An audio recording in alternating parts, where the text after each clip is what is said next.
Assalamualaikum warahmatullahi wabarakatuh. Perkenalkan, nama saya Mufazal B.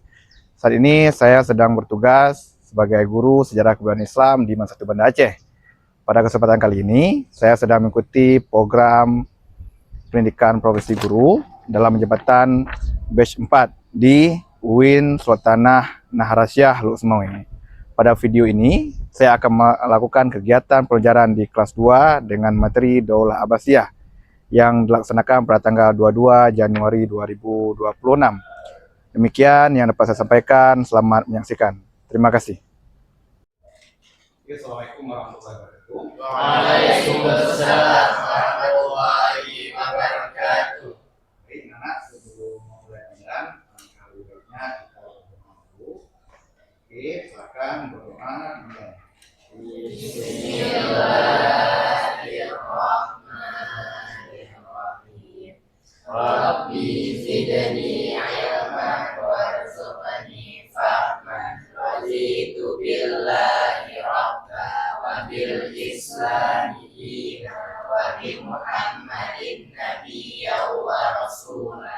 Rabbi shrah li sadri wa yassir li amri wa hlul 'uqdatam min lisani yafqahu qawli. Baik, anak, sebelum itu kita cek kehadiran dulu ya. Kita tahu nih siapa aja yang hadir.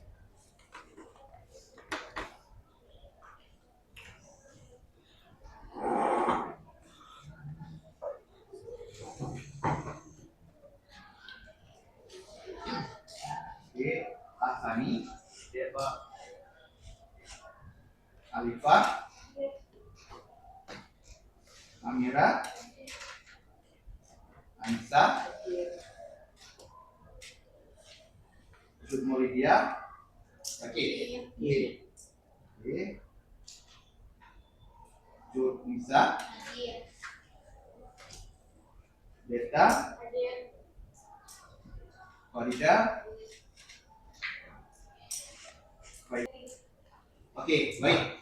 Anak-anak, hari ini kita akan mempelajari Daulah Abbasiyah. Minggu lalu kita udah belajar tentang Daulah Umayyah, ya kan? Kira-kira ada nggak yang masih ingat kenapa Daulah Umayyah itu runtuh? Ada nggak yang masih ingat? Itu ada dua tuh kan, ada faktor internal, ada eksternal. Yang faktor internalnya itu, oke, baik. Faktor internalnya itu karena ada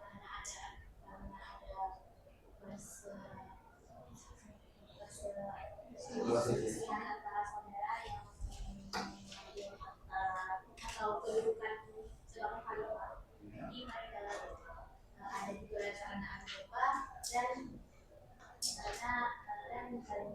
Oh baik, terima kasih. Tepuk tangan untuk kawan kita. Oke, kawan-kawan yang lain ada yang ingat? Oke, itu aja ya. Oke, baik. Jadi minggu lalu kita bahas tentang dinasti Umayyah.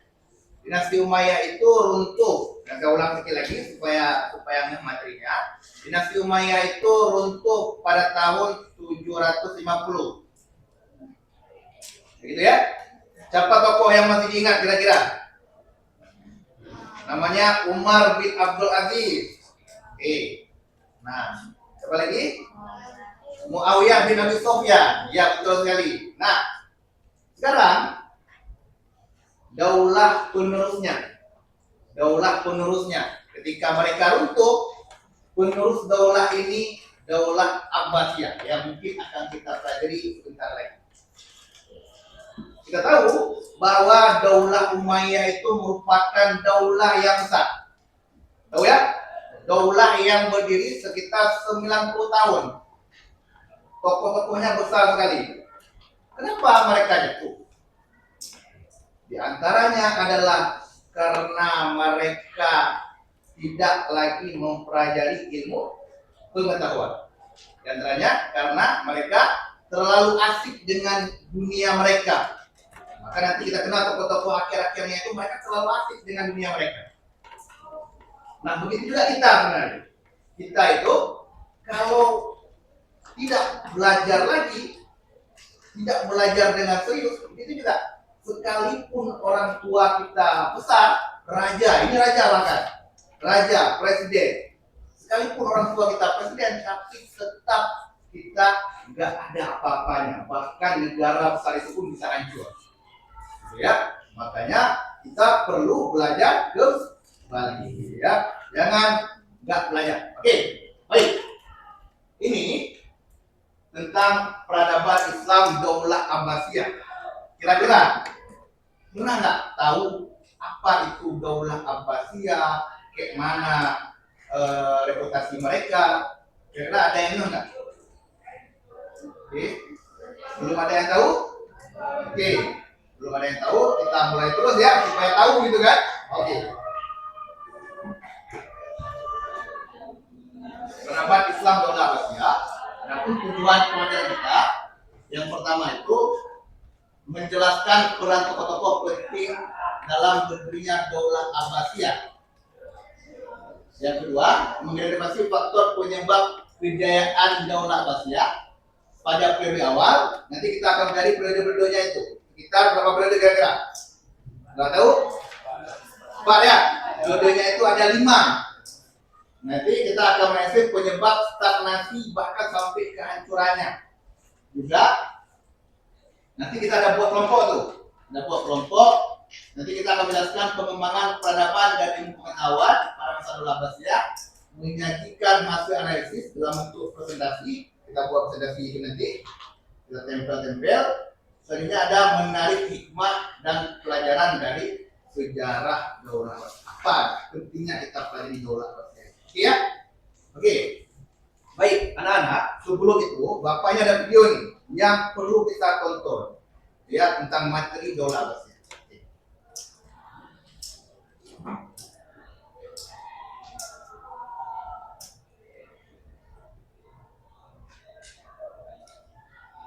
Assalamualaikum warahmatullahi wabarakatuh. Pada kesempatan kali ini kita akan membahas tentang zaman kejayaan Islam pada dinasti Abbasiyah.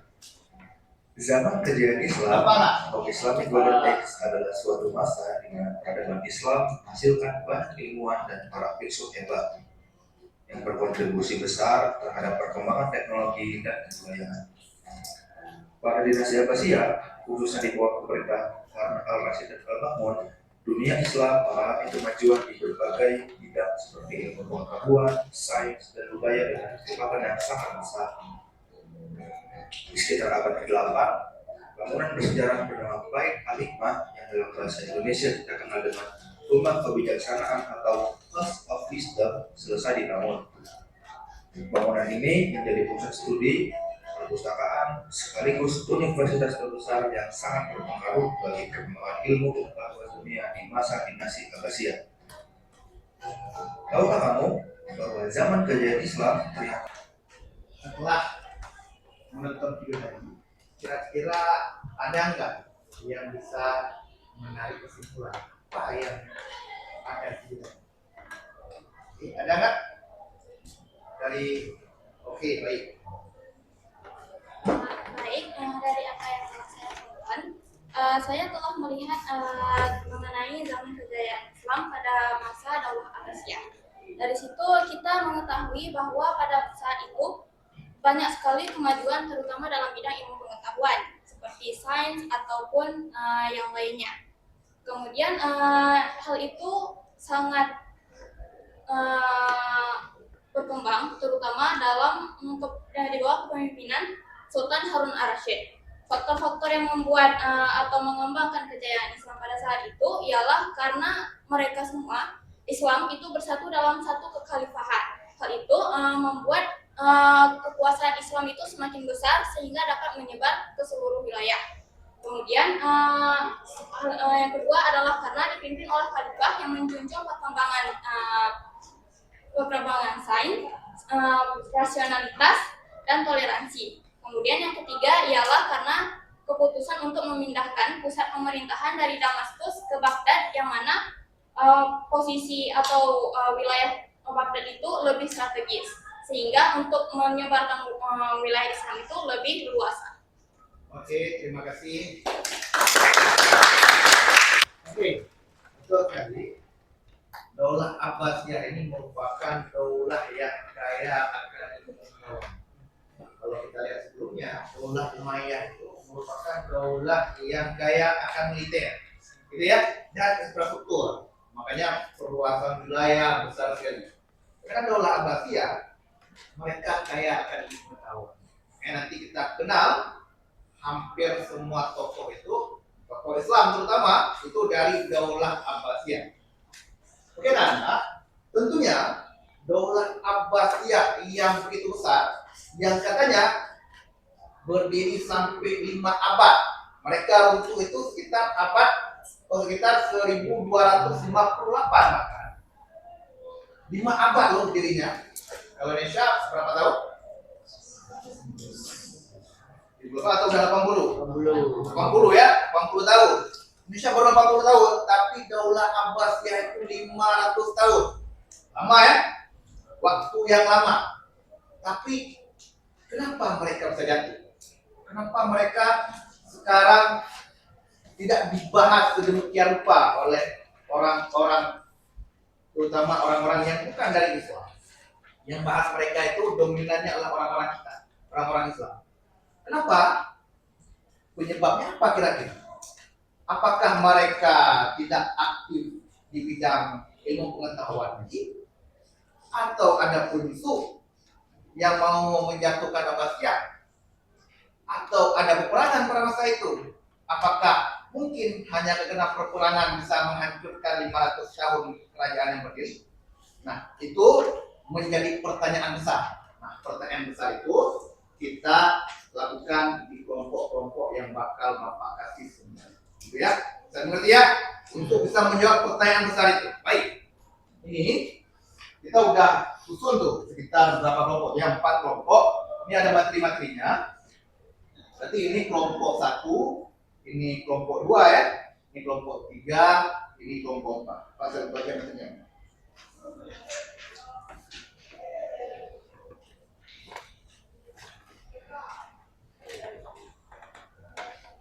Kelompok 1, nanti kita akan membahas tentang latar belakang berdirinya daulah Abbasiyah, peran tokoh dan kelompok pendukung revolusi Abbasiyah. Dan nanti kita akan bahas di kelompok 1 ini ada peran namanya Abu Muslim Al-Khurasani. Pernah dengar kan namanya?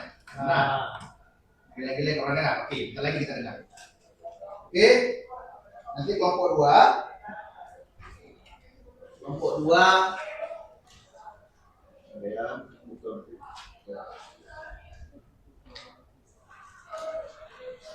kelompok 2 kita bakal bahas tentang, dicatat ya dulu ya, tokoh-tokoh sentral masa ke masa daulah Abbasiyah.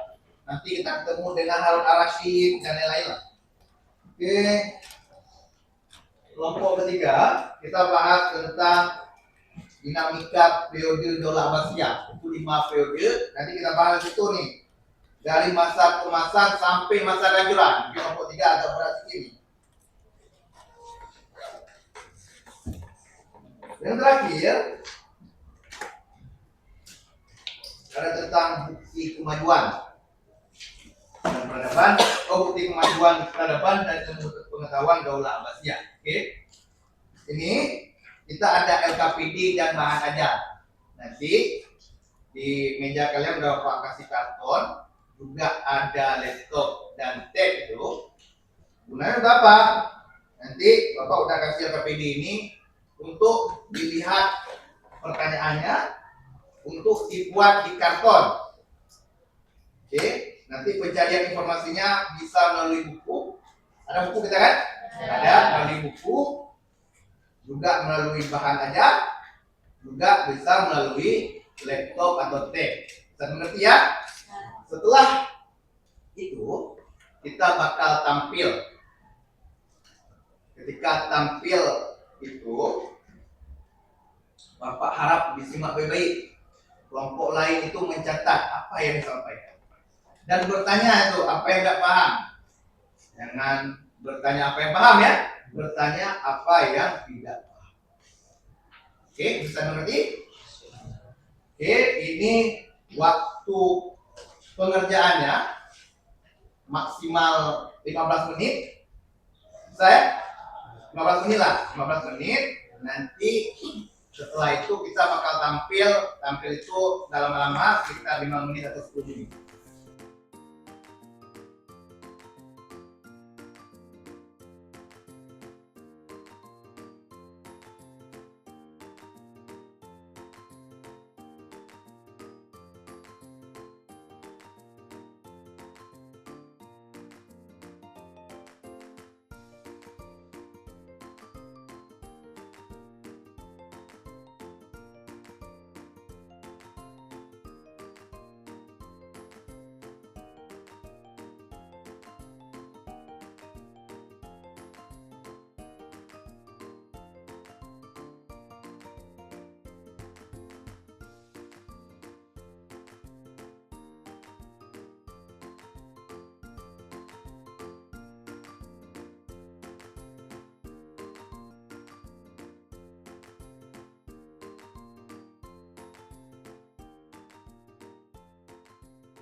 Warahmatullahi wabarakatuh. Waalaikumsalam warahmatullahi wabarakatuh.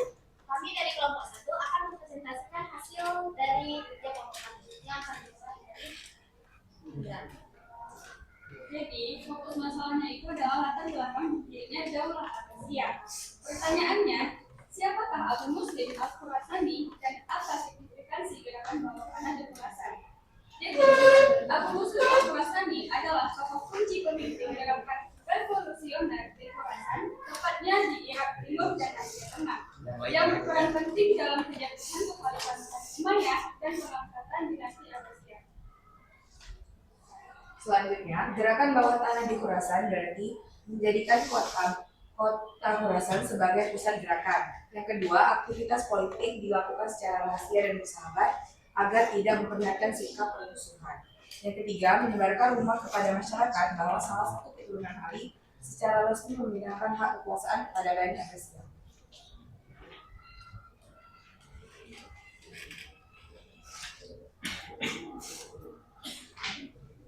Lalu ada bagaimana peran kaum Syiah dan kelompok Mawalid dalam mendukung revolusi Abbasiyah. Memberikan dukungan ideologis, itu menggerakkan simpatisan untuk menentang Umayyah. Lalu meski Abbasiyah bukan keturunan Ali, mereka masih termasuk Bani Hashim sehingga mendapat simpati Syiah. Kalau yang Mawali, yang pertama menjadi kekuatan pertama adalah gerakan revolusi. Yang kedua bergabung dalam pasukan Abu Muslim. Dan yang ketiga mendukung Abbasiyah karena menjanjikan keselamatan. Alasan utama dukungan Mawali adalah keinginan akan keadilan sosial dan penolakan terhadap dominasi Arab.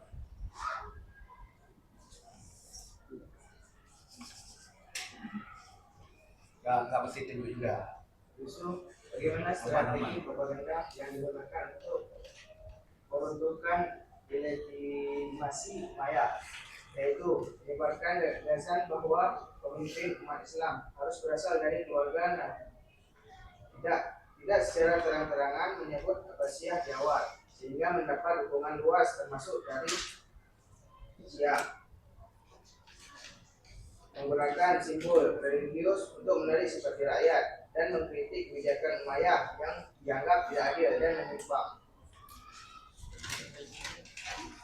Baiklah, sebelumnya materi kami hanya sampai di sini ya. Apabila ada pertanyaan ataupun saran, kami persilahkan.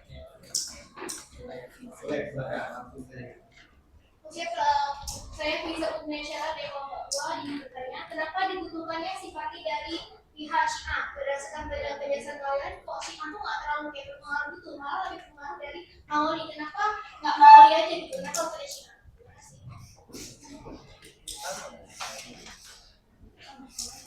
Terima kasih. Ada lagi yang ingin bertanya? Enggak, oke, satu aja berarti. Bahkan Mau didiskusikan dulu atau gimana? Diskusikan dulu. Oke, baik. Baiklah, pertanyaannya akan kami jawab setelah kami diskusikan nanti. Sekian dari kami. Assalamualaikum warahmatullahi Waalaikumsalam warahmatullahi wabarakatuh. Oke, tepuk tangan untuk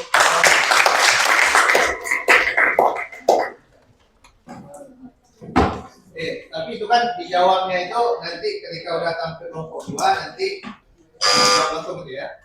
Oke. Oke. Selanjutnya kelompok 2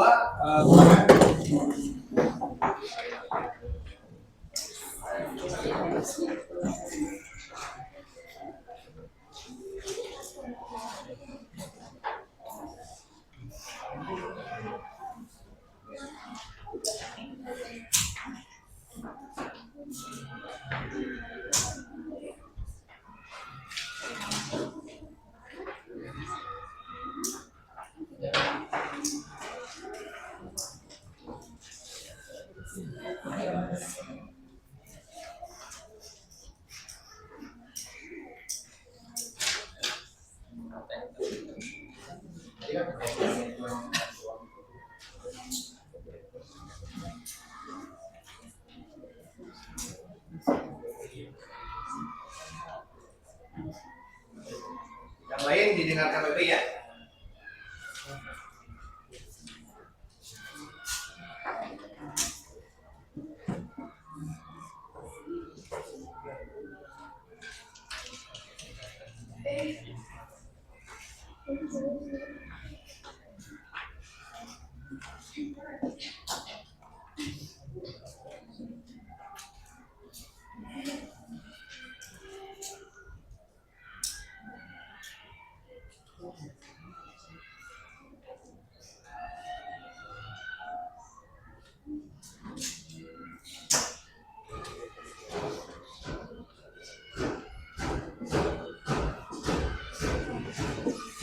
Kalau bisa dijelasin gitu aja. Oh, harus ya. Oke, boleh. Baik, assalamualaikum warahmatullahi wabarakatuh. Waalaikumsalam warahmatullahi wabarakatuh. Kami dari kelompok 2 yang beranggotakan 6 orang, yaitu saya, Deta dan Punogra sebagai moderator, dan di sini ada user Indonesia.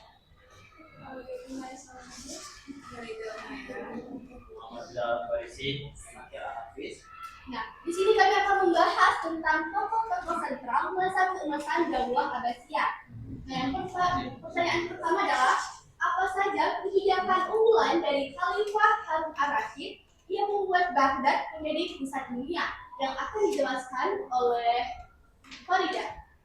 Baik, Khalifah Harun ar-Rasyid pada 746 sampai 809 Masehi diangkat sebagai pemimpin yang membawa dinasti Abbasiyah mencapai the Golden Age of Islam.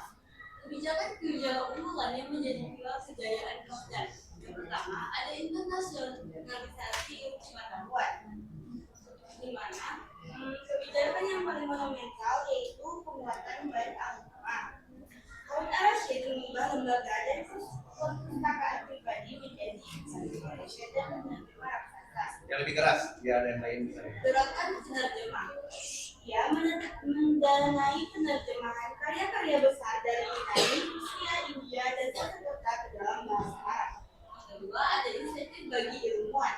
Para ilmuwan pasti memandang agama atau etnis diberikan fasilitas dan gaji tinggi untuk tinggal dan berkarya di Baghdad. Yang kedua, ada diplomasi global dan keseimbangan kekuatan. Harun ar-Rasyid adalah seorang diplomat ulung yang membuka akses Baghdad ke mata dunia melalui hubungan luar negeri yang cerdas. Yang pertama itu ada hubungan dengan Charlemagne. Ia menjalin aliansi dengan Kaisar Romawi Barat untuk mengimbangi kekaisaran Bizantium dan Umayyah di Spanyol. Hal ini membuka jalur pertukaran budaya antara timur dan barat. Yang kedua ada perdagangan jalur sutra. Ia mengamankan jalur perdagangan darat dan laut hingga ke Tiongkok, menjadikan Baghdad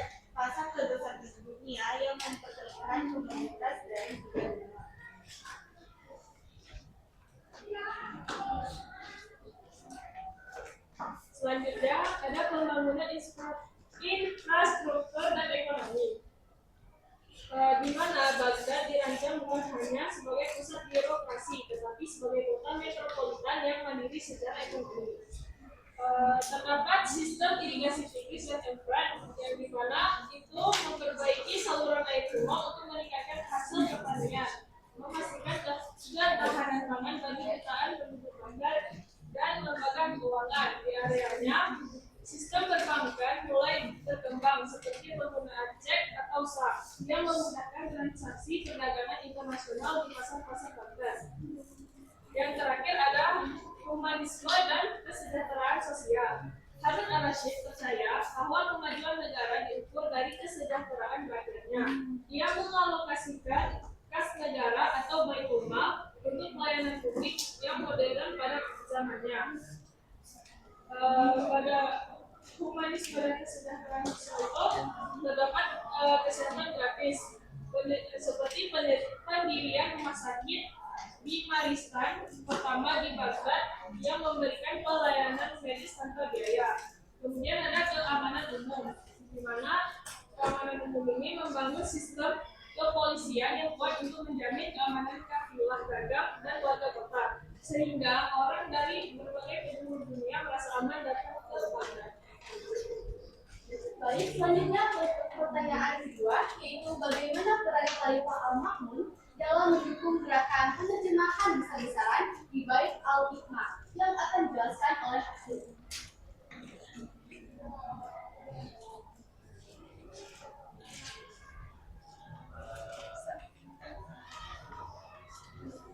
Al-Ma'mun juga mendatangkan penerjemahan dari berbagai sistem menambah koreksi buku di Baitul Hikmah. Ini Baitul Hikmah tidak hanya sebagai perpustakaan, tapi digunakan sebagai pusat intelektual pendidikan seperti penerimaan, riset, observasi, dan lembaga pendidikan. Dari pertanyaan selanjutnya yaitu siapa saja tokoh di balik layar seperti keluarga Barma yang berkontribusi pada stabilitas administrasi negara. Dilakukan oleh Tokohnya yaitu Yahya Al-Barmaki dan Ja'far Al-Barmaki. Mereka berperan sebagai wazir atau perdana menteri, penasihat politik dan pengelola administrasi negara. Meski berjasa besar, kekuasaan keluarga Barma akhirnya dibatasi karena dianggap terlalu dominan. baik. Sekarang kita akan membuka sesi tanya jawab. Apakah ada yang ingin ditanyakan? Baik, sekarang.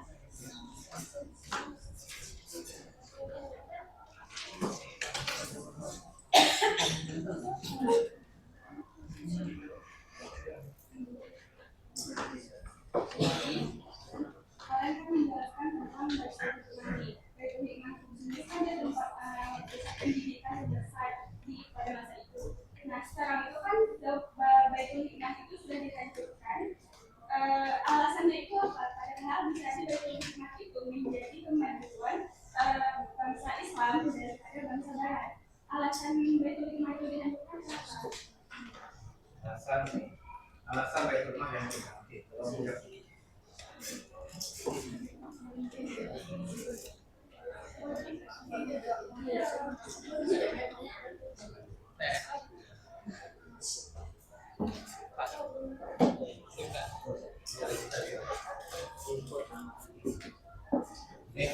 Ada yang mau tanya? Satu lagi.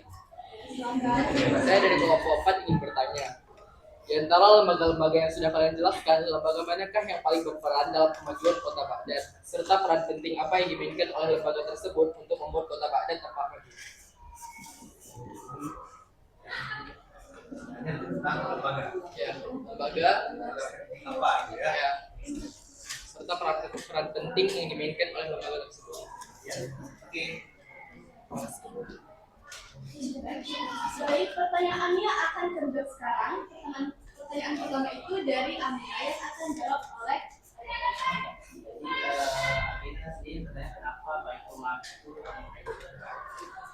alasan sebenarnya dia kita menggunakan masyarakat setempat, tetapi itu invasi dari luar. Siapa yang menginvasi bahkan dinasti Abbasiyah itu emang yang dinasti yang sangat besar pada masanya, yaitu tentara Mongol. Tentara Mongol pada saat itu melakukan ekspansi besar-besaran ya, khususnya di Asia Tengah dan negara-negara Asia lainnya. Pada saat itu tentara Mongol itu mencapai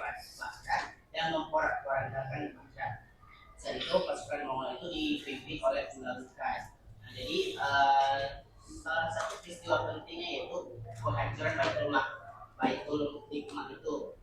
Jadi pada saat itu ketika Baitul Hikmah itu dihancurkan, sungai-sungai di sana itu menjadi hitam. Kenapa? Karena seluruh buku yang ada di Baitul Hikmah itu hancur dan dibakar. Jawabannya bisa diterima. Mana tuh jawabannya? Saya terima atau enggak? Saya? Atau yang lain mau menambahkan? Baitul Hikmah. Baitul Hikmah. Oke.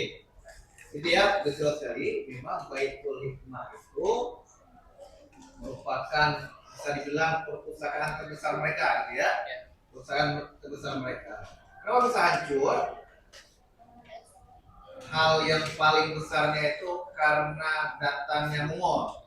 Selain memang kita mau bilang memang mudah melemahnya daulah Abbasiyah sendiri, tetapi karena Mongol itu datang betul-betul merendahkan. Mungkin pernah saya bilang, bahkan Mongol itu mereka buat piramida, ya, buat piramida dari kepala manusia. Bahkan perpustakaan semua yang ada di Abbasiyah itu dilempar ke bukunya itu dilempar ke laut itu. Maka kata sejarawan itu bahkan kuda pun bisa melewatinya gitu. Saking penuh dengan buku. Gitu ya. Bisa mengerti ya? Oke, mungkin pertanyaan kedua. Oke, saya akan menjawab pertanyaan kedua. Yang mana lembaga apa yang paling berpengaruh di Baghdad? Yaitu lembaga Baitul Hikmah. Itu nyambung juga nih sama pertanyaan sebelumnya. Mengapa lembaga Baitul Hikmah yang dihancurkan? Karena dia tuh yang paling berpengaruh. Dia tuh yang paling berpengaruh besar dalam bidang pendidikan. Nah, contohnya itu yang Ibnu Sina, itu Ar-Razi, yang mana itu merupakan ulama-ulama yang sangat berperan dalam Baitul Hikmah tersebut, yang mana dia tuh melakukan penelitian, menerbitkan buku dan lain sebagainya. Dan itulah yang menjadikan salah satu menjadi pendorong terbesar dari dinasti Abbasiyah. Oke, gimana yang bertanya? Bisa dipahami atau bisa ya? Bisa. Yang lain gimana? Ada yang mau menambahkan? Gimana? Ada. Oke, itu memang bukan mungkin Baitul Hikmah simbol mereka lah. Tetapi di samping itu kalau bahasa mereka itu diwan-diwannya atau kementerian-kementeriannya itu, kementerian-kementerian mereka itu besar sekali. Bukan hanya satu, mungkin dulu itu ada sebelumnya itu ada semua kekuasaan itu di tangan raja, tetapi masa daulah Abbasiyah itu tidak seperti itu lagi. Mereka udah bentuk menteri-menterinya yang ngurus bagian pajak siapa, perdana menteri bahkan ada juga. Bahkan perdana menteri mereka bukan dari golongan itu, mungkin yang pernah bahas itu. Bahkan perdana menteri mereka bukan golongan Arab. Nah, itu. Perdana menteri mereka bukan Mongol ya. Perdana menteri mereka dari Persia. Persia. Bukan dari Arab. Oke. Saya mengerti? Oke, tepuk tangan untuk kawan kita. Baik teman-teman, terima kasih atas perhatiannya. Mohon maaf apabila ada kesalahan. Saya kami undur diri. Assalamualaikum warahmatullahi wabarakatuh. Waalaikumsalam. Oke. Pertanyaannya tadi, kenapa butuh banyak orang atau banyak kelompok gitu ya? Kenapa Syiah gitu yang diambil? Padahal banyak sekali aliran-aliran. Kenapa Syiah? Pertama karena Syiah yang tidak suka sekali dengan daulah Umayyah. Kenapa bisa bilang begitu? Karena daulah Umayyah itu mereka berdiri ketika Khalifah Ali runtuh, yang mundur. Yang Syiah ini sangat mencintai Khalifah Ali tersebut. Sehingga pada masa Umayyah mereka dianak-tirikan, bukan dianak-satukan bahasa kita lah ya. Oke, baik, mungkin cukup dua kelompok saja untuk hari ini. Minggu depan ya dari Nova saya kelompok 3 kelompok 4 nampaknya sangat cari gitu ya. Oke, berarti minggu depan kita akan lanjut ke kelompok 3 dan kelompok 4. Oke, mungkin Bapak minta satu orang. Nah, satu orang. Nah, ini karena kelompok 3 dan kelompok 4 yang belum bisa, satu orang bisa nggak menyimpulkan pembelajaran kita hari ini? Oke, ada? Jangan lama-lama kali ini, kita udah masuk mulai lagi nanti. Oke, cepat. Ada? Yang mana siapa tuh? Coba dari sini. Nggak perlu banyak-banyak kali. Ada? Oke. Siapa namanya? Oke. Yang lain dengarkan. Kalau kita mau menyimpulkan pembelajaran kita hari ini. Nah, jadi dari yang pertama kelompok Yang satu. lebih suaranya agak lebih besar. Kelompok satu tadi ngejelasinnya tentang Abu Muslim Al-Khurasani, yaitu tentang yang tadi seperti juga sama Faiza, kenapa Syiah yang diambil ya gara-gara kelompok Syiah itu lebih dominan dibandingkan kelompok yang lain. Terus juga Syiah ini kan lebih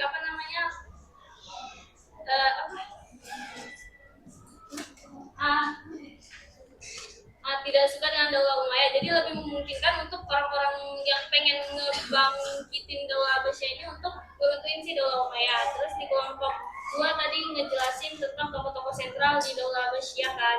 Salah satunya itu mereka juga ngejelasin tentang Bait Al-Hikmah. Kenapa Bait Al-Hikmah itu diruntuhkan? Alasannya itu gara-gara ada maksudnya bangsa Mongol yang ngebakar Bait Al-Hikmah itu, kemudian buku-buku di sana jadinya rusak, jadinya hancur, sehingga Bait Al-Hikmah itu runtuh. Tapi sejarahnya itu masih ada kok, Bait Al-Hikmah itu pernah ada dan pernah jadi pusat pembelajaran yang sangat besar pada masa itu. Oke,